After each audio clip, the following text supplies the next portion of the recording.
Vážení poslucháči, želám vám príjemný deň a teší ma, že ste si opäť našli čas a dostali ste chuť vypočuť si našu pravidelnú reláciu o konzerve na slovíčko. Dnes si v našom štúdiu predstavíme zástupcu hudobného odboru Konzervatória Jána Levoslava Belu, pána Petra Sochuľáka.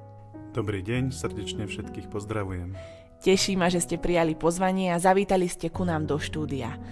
Ako sme už na začiatku spomenuli, na našej škole zohrávate úlohu zástupcu hudobného odboru. Približte našim poslucháčom, čo všetko vaša funkcia obnáša.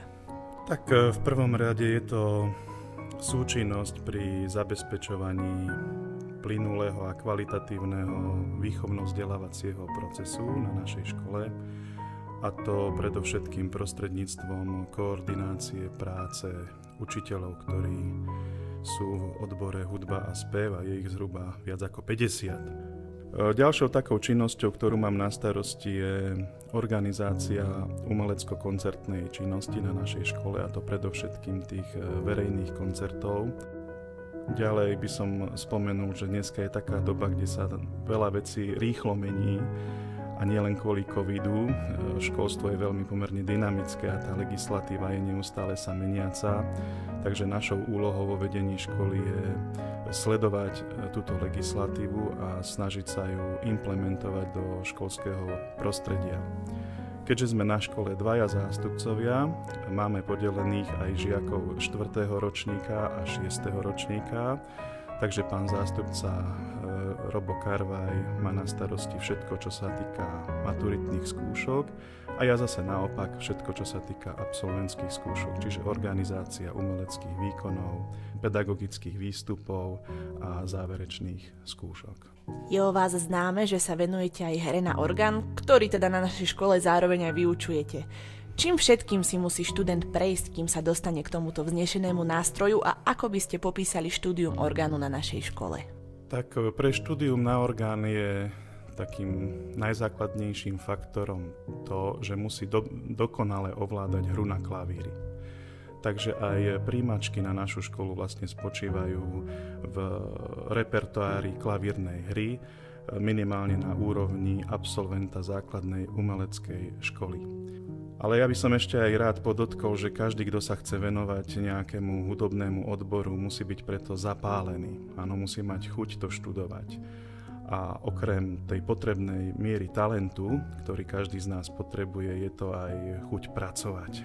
Orgán sa špecificky spája či už s cirkevnou alebo s vážnou hudbou. Dá sa však tento nástroj prepojiť aj s modernejšími hudobnými štýlmi? Tak priznám sa, že ja v prvom rade vnímam orgán v spojitosti s tým chrámovým a kostolným prostredím, kde on okrem tej úlohy chrámového nástroja spĺňa aj tú koncertnú činnosť. Tá populárna hudba nie je podľa mňa veľmi orgánu blízka, aj keď sú určití umelci, a za všetkých možno spomeniem jedného fenomenálneho organistu Camerona Carpentiera, ktorý má špeciálne zostrojený digitálny svoj vlastný nástroj, ktorý obsahuje množstvo zvukových možností a zvukových efektov a dokáže na ňom vyľudzovať hudbu rôznych štýlových období, modernú, populárnu, filmovú hlavne hudbu, a má fenomenálnu techniku. No a nás by teda zaujímalo, ako ste sa k tomuto nástroju dostali práve vy. Nelákalo vás niekedy vyskúšať aj niečo iné?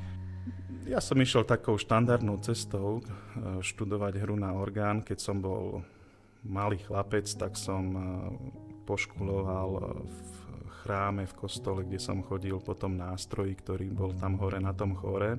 A keďže som chodil na základnú umeleckú školu, kde som sa učil hrať na klavíri, tak samozrejme, že ma tie klávesy trošku priťahovali. Tak nejakým spôsobom som sa dostal do toho liturgického hrávania, samozrejme tak bez školenia, po svojej vlastnej linke, a ma to uchvátilo a veľmi ma ten orgán zaujal.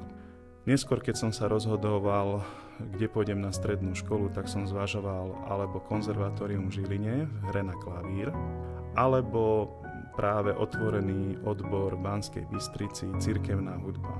A priklonil som sa práve k tejto druhej možnosti, kde som nastúpil a 6 rokov študoval odbor cirkevnú hudbu práve na tunajšom konzervatóriu.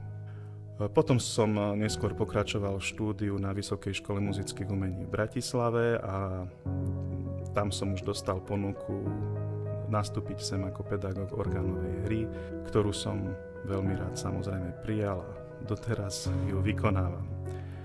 Či som chcel vyskúšať niečo iné, no priznám sa, že pri tom rozhodovaní, kde pôjdem na vysokú školu, som trošku poškuloval aj po dirigovaní, ktoré som študoval aj tu na tomto konzervatóriu ako súčasť cirkevnej hudby. Nakoniec som sa samozrejme rozhodol pre ten orgán, čo v podstate sa mi tak málinko splnilo aj to dirigovanie, pretože orgán je veľmi podobný, alebo teda nejakým spôsobom ho môžeme prirovnať k symfonickému orchestru a vždy ako hráč na orgáne som sa cítil aj ako dirigent takých všetkých tých zvukov, ktoré ten nástroj vyľudzuje. Sám ste už spomínali pred chvíľkou, že v rámci školy organizujete taktiež množstvo študentských koncertov, ktoré sa odohrávajú aj mimo jej brán. Aké skúsenosti týmto študenti získavajú? No, toto je pre študentov veľmi dôležité, pretože na svete neexistujú dva rovnaké orgány, pretože vždy stoja v nejakom inom priestore, takže vždy ten orgán znie inak. Samozrejme tie orgány sa líšia veľkosťou, môžu mať 1 až 5, dokonca máme aj 6-manuálový orgán, poznáme na svete. Odlišujú sa svojou farebnosťou, technickými špecifikáciami, aj tie hracie stoly, za ktorými sedí hráč, vyzerajú vždy rôznorodo. Takže pre každého organistu je dôležité sa čím najrýchlejšie adaptovať na ten daný nástroj, aby sa s ním stotožnil a mohol interpretovať hudbu rôznych štýlových období. A práve táto skúsenosť, že ten hráč pozná veľa nástrojov, má skúsenosti s rôznymi nástrojmi, aj tými väčšími, aj tými menšími, s rôznou technickou špecifikáciou, tak práve tá rýchla adaptácia mu pomáha k kvalitnej interpretácii.